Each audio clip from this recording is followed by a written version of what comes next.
Good evening friends, कैसे हैं सभी। आई होप कि सभी अच्छे हैं।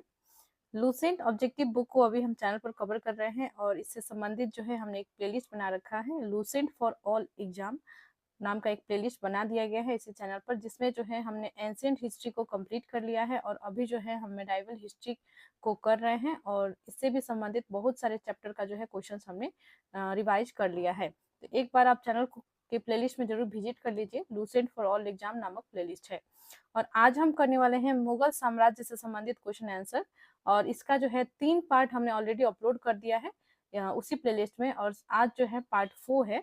इसमें भी हम जो है कुछ प्रश्न करेंगे और 1 सेट रिवीजन का ये वीडियोज है, बहुत ही फास्ट रिवीजन होगा। यदि आप किसी भी कॉम्पिटिटिव एग्जामिनेशन की तैयारी कर रहे हैं तो आपके लिए जो है इम्पोर्टेंट है ये सभी वीडियोज।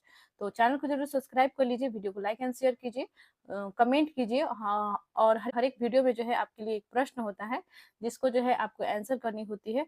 तो आप जो है जो भी आपको लगे कि आंसर है उसका कमेंट जरूर किया कीजिए। तो शुरू करते हैं वीडियो को। क्वेश्चन 116 से आज करेंगे और पिछले वीडियो में जो है हमने क्वेश्चन 117 को दिया था। इस प्रश्न को जो है आपको आंसर बतानी थी, तो इस वीडियो के अंतिम में जो है इसका मैं आंसर आपको बता दूंगी। क्वेश्चन 116 से आज करते हैं। हमारा प्रश्न है, अकबर द्वारा बनाई गई श्रेष्ठतम इमारतें पाई जाती है। अकबर द्वारा बनाई गई श्रेष्ठतम इमारतें जो है कहाँ पाई जाती है? तो यह पाई जाती है फतेहपुर सीकरी में। करेक्ट आंसर हो जाएगा फतेहपुर सीकरी ने सीकरी को जो है अकबर ने राजधानी भी बनाया था। तो इनकी जो है बनाई गई इमारतें हो वो फतेहपुर सीकरी में पाई जाती है। करेक्ट आंसर हो जाएगा ऑप्शन डी 117। इस वीडियो के अंतिम में हम इस प्रश्न को करने वाले हैं। क्वेश्चन 118 को देखते हैं। मुगल सम्राट अकबर के समय का प्रसिद्ध चित्रकार था। तो देखिए मुगल सम्राट अकबर के समय में जो है कौन से चित्रकार सबसे फेमस थे? तो वो थे दसवंत। दसवंत करेक्ट आंसर हो जाएगा।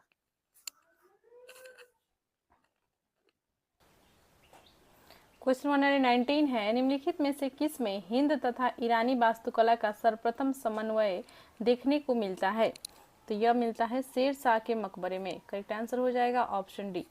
क्वेश्चन 120 को देखते हैं।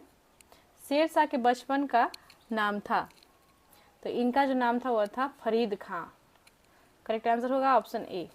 आगे बढ़ते हैं, क्वेश्चन नंबर 121 देख लेते हैं। शेर शाह को उसके पिता हसन खां ने एक जागीर के प्रबंधक के रूप में नियुक्त किया था। वह जागीर थी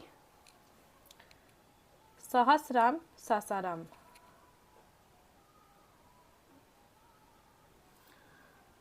क्वेश्चन 122 है, दक्षिण बिहार के उस शासक का क्या नाम था जिन्हें फरीद खां को शेर खां की उपाधि दी थी? अपना वकील अर्थात प्रतिनिधि अर्थात उप प्रशासक एवं अपने पुत्र को अतालिक अर्थात संरक्षक व शिक्षक नियुक्त किया था। तो यह थे बहार खान नुहानी अर्थात लोहानी। ठीक है, क्वेश्चन 123 पे आते हैं। दक्षिण बिहार का वास्तविक शासक बनकर शेर खां ने उपाधि धारण की। शेर खां ने कौन सी उपाधि धारण की थी? हजरते आला की उपाधि धारण की थी शेर खां ने। करेक्ट आंसर हो जाएगा ऑप्शन ए। क्वेश्चन 124 देख लेते हैं। हुमायूं और शेर खां के मध्य लड़े गए युद्धों में कौन सा युद्ध निर्णायक था जिसमें विजय के उपरांत शेर खां ने शेर शाह आलम उल आदिल की उपाधि धारण की थी? चौसा का युद्ध। चौसा का युद्ध जो है हुमायूं और शेर खां के मध्य लड़ा गया युद्ध था और जिसमें जो है विजय के उपरांत जो है शेर शाह ने जो है आलम उद आदिल की उपाधि धारण की थी। और हमने अभी भी पढ़ा हजरत आला। ठीक है, हजरत आला की उपाधि इन्होंने धारण की थी। ठीक है, आलम उद आदिल की उपाधि धारण की थी चौसा के युद्ध में विजय होने के पश्चात। क्वेश्चन 125 है, किस युद्ध को जीतने के बाद शेर शाह ने दिल्ली में द्वितीय अफगान राज्य की स्थापना की? तो बिलग्राम का युद्ध को जीतने के बाद जो है शेर शाह ने दिल्ली में द्वितीय अफगान राज्य की स्थापना की थी। क्वेश्चन 126 है, भारत के इतिहास के संदर्भ में अब्दुल हमीद लोहारी कौन था? अब्दुल हमीद लोहारी कौन था? शाहजहां के शासन का एक राजकीय इतिहासकार।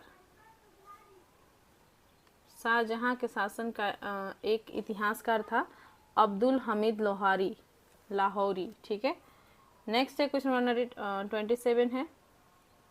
कथन और कारण दिए गए हैं। कथन है शाह आलम द्वितीय ने सम्राट के रूप में प्रारंभिक वर्ष अपनी राजधानी से दूर व्यतीत किए। कारण है उत्तर पश्चिम सीमांत से विदेशी आक्रमण का भय घात लगाए रहता था। तो देखिए इसका जो है कथन जो दिया गया है कि शाह आलम द्वितीय ने सम्राट के रूप में प्रारंभिक वर्ष अपनी राजधानी से दूर व्यतीत किए, ये करेक्ट है। और उत्तर पश्चिम सीमांत से विदेशी आक्रमण का भय घात लगाए रहता था, ये कथन जो है सही है और कारण भी सही है, लेकिन इसका जो है ये स्पष्टीकरण नहीं है, क्योंकि शाह आलम जो है प्रारंभिक वर्ष में अपनी राजधानी से दूर व्यतीत यानी कि दूर रहते दूर थे, लेकिन इसका कारण यह नहीं था कि उत्तर पश्चिम सीमांत से विदेशी आक्रमण का भय था, इसी कारण से जो है वो रहते थे, ऐसा नहीं था। ठीक है, तो इसमें जो है कारण और कथन दोनों सही है, लेकिन आर जो है ए का सही स्पष्टीकरण नहीं है। ऑप्शन बी राइट हो जाएगा। क्वेश्चन 128 पे आते हैं। धर्मत का युद्ध अप्रैल 1658 निम्न में से किन के बीच लड़ा गया? तो धर्मत का युद्ध जो है किन के बीच लड़ा गया था? ये लड़ा गया था औरंगजेब और दारा सिकोह के बीच में। ऑप्शन सी राइट होगा। क्वेश्चन 129 पे आते हैं। खानवा का युद्ध निश्चय ही पानीपत के प्रथम युद्ध की अपेक्षा अधिक निर्णायक और महत्वपूर्ण था, ये कथन सही है। और 1526 में जो है पानीपत का युद्ध हुआ और 1527 में जो है खानवा का युद्ध हुआ था, याद रखेंगे। और उसके बाद चंदेरी का युद्ध हुआ था 28 में, और 29 में हुआ था घाघरा का युद्ध। ठीक है, और कारण पे आते हैं। राजपूत वीर राणा सांगा निश्चय ही इब्राहिम लोदी की अपेक्षा अधिक दुर्जय शत्रु था। राजपूत वीर राणा सांगा निश्चय ही इब्राहिम लोदी की अपेक्षा अधिक दुर्जय शत्रु था, ये भी सही है। ठीक है, तो अधिक जो है शक्तिशाली था ये। ठीक है, दुर्जय शत्रु था बाबर का। ठीक है, तो कथन और कारण दोनों सही दिए गए हैं, और इसका जो है आर जो है ए का सही स्पष्टीकरण है। करेक्ट आंसर इसमें हो जाएगा ऑप्शन ए। आगे बढ़ते हैं क्वेश्चन 130 पे। मुगल काल में निम्नलिखित बंदरगाहों में से किसको बाबुल मक्का द्वार कहा जाता था? तो बाबुल मक्का अर्थात मक्का द्वार कहा जाता था सूरत को। करेक्ट आंसर हो जाएगा ऑप्शन डी। क्वेश्चन 131 है। निम्नलिखित युग्मों में से कौन सा सही सुमेलित नहीं है? तो देखिए सही सुमेलित नहीं है बोला गया है। विलियम हॉकिंस जो है जहांगीर के दरबार में आए थे, और सर टॉमस रो ये भी जो है अकबर के दरबार में नहीं आए थे, बल्कि जहांगीर के दरबार में आए थे। ठीक है, तो ये ऑप्शन जो है इसमें गलत दिया गया है।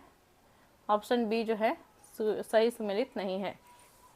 नेक्स्ट देखते हैं, क्वेश्चन 132 पे आते हैं। कथन और कारण दिए गए हैं। कथन है अकबर के काल में हर घुड़सवार सैनिक के लिए मनसबदारों के 20 घोड़ों का रख रखाव करना पड़ता था।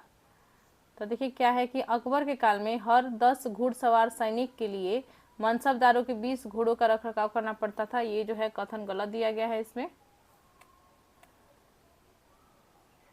कथन जो है गलत दिया गया है। कारण देख लेते हैं। घोड़ों को यात्रा में आराम देना होता था और युद्ध के समय उनको बदलना आवश्यक होता था, तो ये तो होता था। आर सही दिया गया है, तो ए जो है गलत है, लेकिन आर सही है। ऑप्शन डी में दिया गया है, ये ए गलत है परंतु आर सही है। करेक्ट हो जाएगा ऑप्शन डी। आगे बढ़ते हैं, क्वेश्चन 133 है। निम्नलिखित कथनों पर विचार कीजिए। अहदी वे घुड़सवार सिपाही थे। तो देखिए इसमें जो है कथन दिए गए हैं, 4 कथन है, और इनमें से जो है कौन सही है ये आपको देखना है। ठीक है, इसमें बताया गया है कि अहदी जो है घुड़सवार सिपाही थे, जिन्होंने जो है क्या क्या किया था देख लेते हैं। ठीक है, ऑप्शंस पहले देख लेते हैं। अहदी वे घुड़सवार सिपाही थे जिन्होंने अपना सेवाएं एकाकी प्रदान की, सही है। जिन्होंने किसी सरदार के साथ अपने को संलग्न नहीं किया, ये भी सही है। जिन्होंने सम्राट ही जिनका आसन्न कर्नल था, ये भी सही है। जिन्होंने अपने मिर्जाओं के साथ संलग्न किया, नहीं, मिर्जाओं के साथ भी ये संलग्न नहीं थे। तो इसमें जो है 1 2 3 सही दिया गया है, तो इसका राइट आंसर जो हो जाएगा वो हो जाएगा ऑप्शन बी, 1 2 3 सही है। आगे बढ़ते हैं क्वेश्चन 134 में। कंधार के निकल जाने से मुगल साम्राज्य को एक बड़ा धक्का पहुंचा। तो देखिए, कंधार के निकल जाने से जो है मुगल साम्राज्य को एक बड़ा धक्का पहुंचा। क्यों धक्का पहुंचा? क्योंकि ये जो कंधार थी, ये सामरिक महत्व के केंद्र के दृष्टिकोण से जो है महत्वपूर्ण थी, सामरिक महत्व के केंद्र के दृष्टिकोण से। ठीक है, तो करेक्ट आंसर हो जाएगा ऑप्शन डी। आगे बढ़ते हैं, क्वेश्चन 135 पे आते हैं। अकबर के शासनकाल में पुनर्गठित केंद्रीय प्रशासन तंत्र के अंतर्गत सैनिक विभाग का प्रमुख था मीर बख्शी। करेक्ट आंसर हो जाएगा ऑप्शन बी। आगे आते हैं, क्वेश्चन 135 है। अकबर के शासनकाल में पुनर्गठित केंद्रीय प्रशासन तंत्र के अंतर्गत सैनिक विभाग का प्रमुख था, यह था मीर बख्शी। करेक्ट आंसर हो जाएगा ऑप्शन बी। क्वेश्चन 136 है। राजपूताना क्षेत्र के किस राज्य को जीतने में मुश्किल हुई और जब अंततः जीत मिली तो शेर शाह के मुख से अनायास यह निकला कि अरे, मैंने एक मुट्ठी भर बाजरे के पीछे हिंदुस्तान का राज्य ही गंवा दिया था। देखिए, मोस्ट वीवीआई क्वेश्चन है ये, बहुत बार रिपीट होता है ये प्रश्न।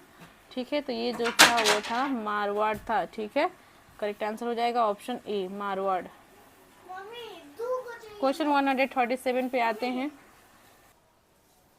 क्वेश्चन 137 है। किस अभियान के समय अचानक बारूद में विस्फोट हो जाने के कारण शेर शाह की मृत्यु हो गई? तो किस अभियान के दौरान जो है शेर शाह की मृत्यु हो गई थी? तो यह हो गई थी कालिंजर अभियान के समय में। करेक्ट आंसर हो जाएगा ऑप्शन डी। क्वेश्चन 138 है।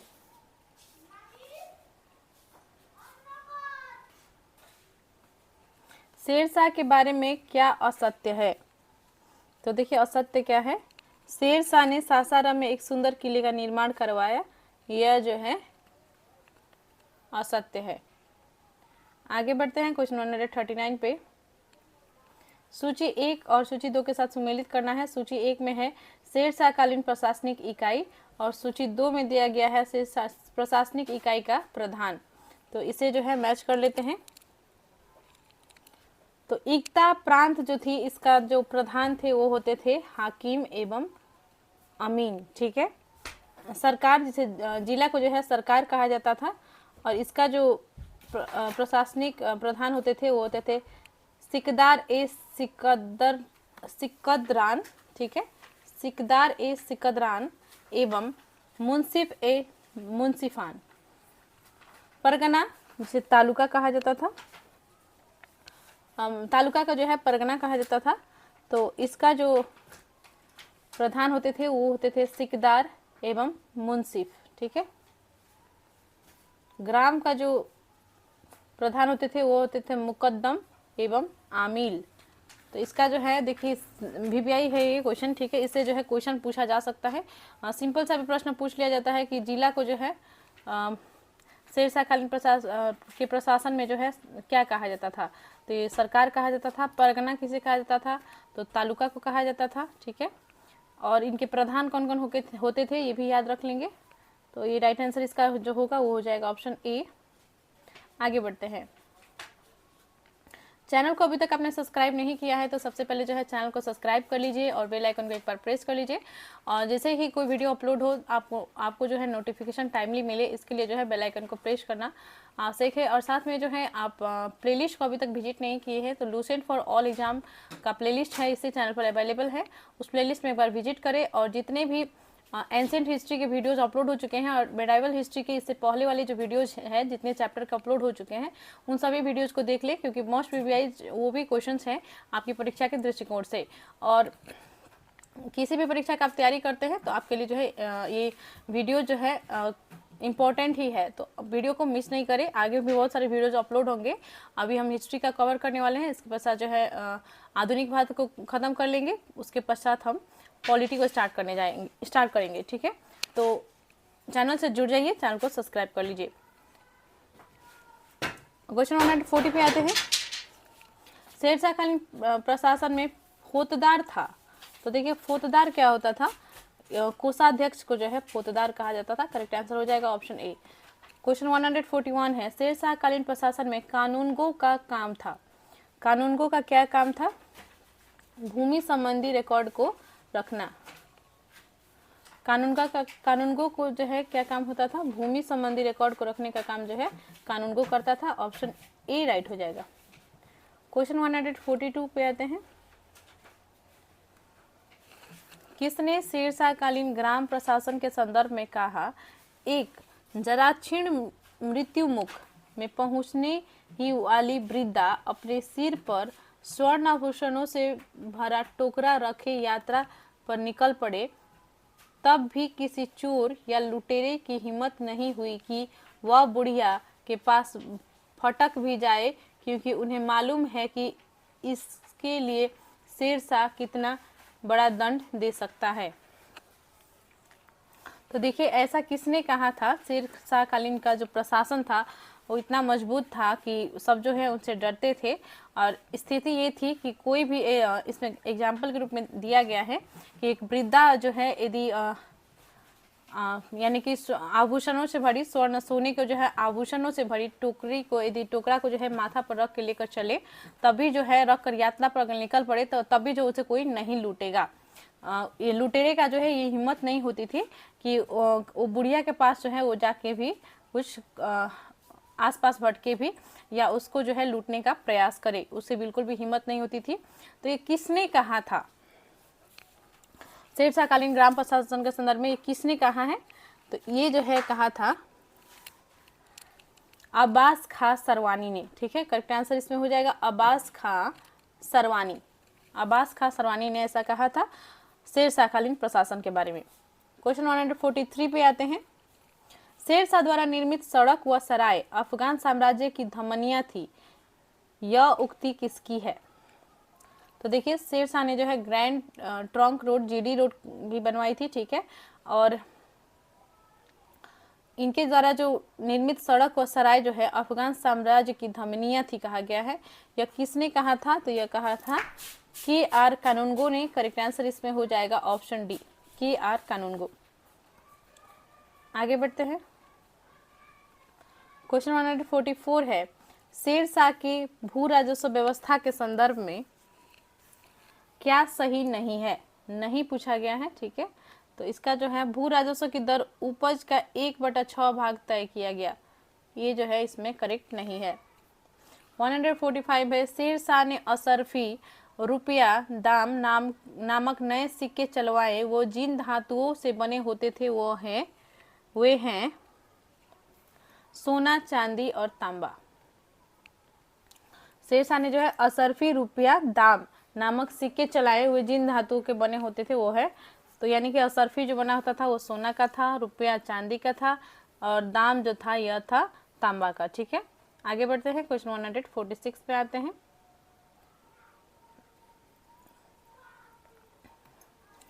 दिल्ली का पुराना किला किसके द्वारा बनाया गया? तो दिल्ली का पुराना किला जो है किसके द्वारा बनाया गया था? ये प्रश्न जो है आपको कमेंट करके बतानी होगी। ठीक है, ये प्रश्न जो है मैं आपको दे रही हूँ ताकि आप जो है खुद से इसका आंसर करें। कमेंट में इसका आंसर जरूर कीजिएगा। आगे बढ़ते हैं क्वेश्चन 147 पे। और जो क्वेश्चन मैंने पिछले वीडियो में दिया था उसका आंसर मैं इस वीडियो के अंतिम में बता दूंगी। ओके, क्वेश्चन 147 है, अमरकोट उमरकोट के राजा बीरसाल के महल में किस मुगल बादशाह का जन्म हुआ था? किस मुगल बादशाह का जन्म हुआ था? अकबर का। क्वेश्चन 148 है, हमीदा बानो बेगम थी। 148 में है हमीदा बानो बेगम थी, किसकी बेगम थी? अकबर की माता का नाम। अच्छा, जो है ये किनकी माता का नाम था? तो अकबर की माता का नाम था हमीदा बानो बेगम। ठीक है,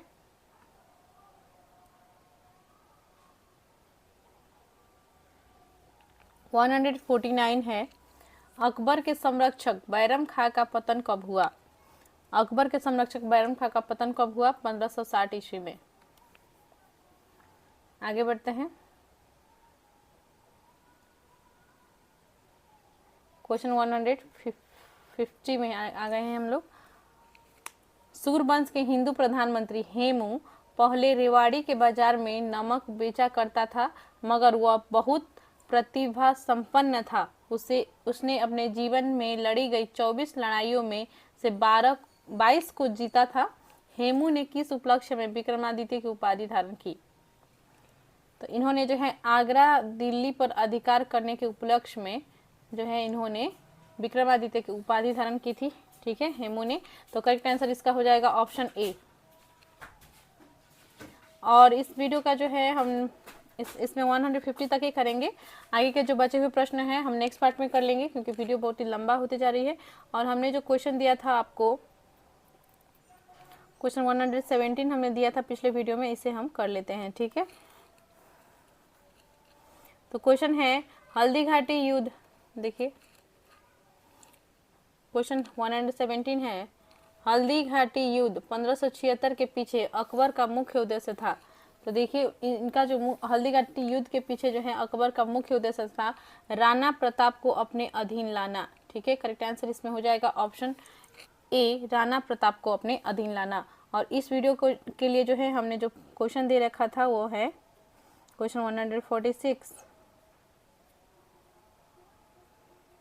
सिंपल सा प्रश्न है, दिल्ली का पुराना किला किसके द्वारा बनवाया गया? शेरशाह, अकबर, शाहजहां, हुमायूं। आपको इसका आंसर जो है कमेंट करके बतानी है। तो चैनल को अभी तक आपने सब्सक्राइब नहीं किया है तो चैनल को पहले सब्सक्राइब कर लीजिए, वीडियो को लाइक एंड शेयर कीजिए, ज़्यादा से ज़्यादा वीडियो को शेयर कर दीजिए।